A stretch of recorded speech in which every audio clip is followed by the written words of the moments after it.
ഇന്ന് രാത്രി ഭക്ഷണത്തിന് സ്പെഷ്യലായിട്ട് കക്കയാണ് കേട്ടോ. നെസ്റ്റോയിൽ ഇരിക്കുന്ന കണ്ടപ്പോൾ പൂതി കൊണ്ട് വാങ്ങിയതാണേ. അല്ലെങ്കിലും ഞങ്ങൾ ആലപ്പുഴക്കാർക്ക് കക്ക ഒരു ദേശീയ ഭക്ഷണമാണ്.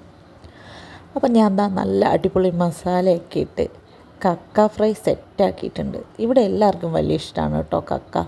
ചെറുപ്പകാലത്ത് അമ്മ ഒരുപാട് ഉണ്ടാക്കി തന്നിട്ടുണ്ട്. ഇവിടെ വയനാട് വന്നതിന് ശേഷം കക്ക എപ്പോഴും മിസ് ചെയ്യുമായിരുന്നു. അപ്പോൾ കക്കയ്ക്ക് കൂട്ടായിട്ട് ഇന്ന് ചപ്പാത്തിയാണേ.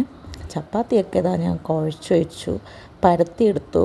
എൻ്റെ ചപ്പാത്തിയൊക്കെ ന്യൂസിലൻഡും ശ്രീലങ്കയും പോലെയൊക്കെയാണ് കേട്ടോ. കൃത്യമായ ഷേപ്പൊന്നും കിട്ടാറില്ല. അങ്ങനെ ഇതാ ചപ്പാത്തിയൊക്കെ ഞാൻ സെറ്റാക്കി എടുത്തിട്ടുണ്ട്, ചുട്ട് വന്നിട്ടുണ്ട്. ഇന്ന് നല്ലൊരു തരം ആട്ടയാണ് കേട്ടോ വാങ്ങിയത്. അപ്പോൾ അമ്മ പറഞ്ഞു അമ്മയ്ക്ക് ദോശ മതിയെന്ന്. അമ്മ പറഞ്ഞതുകൊണ്ട് അമ്മയ്ക്ക് 2 ദോശ റെഡിയാക്കി കൊടുത്തു. പിന്നെ നാളത്തേക്കുള്ള അപ്പത്തിനുള്ള അരിയും എല്ലാം അരച്ച് വെച്ചിട്ടുണ്ട്. അപ്പത്തിന് കറി പീസ് കറിയാണ് കേട്ടോ. അതും റെഡിയാക്കി ഫുഡും കഴിച്ചു.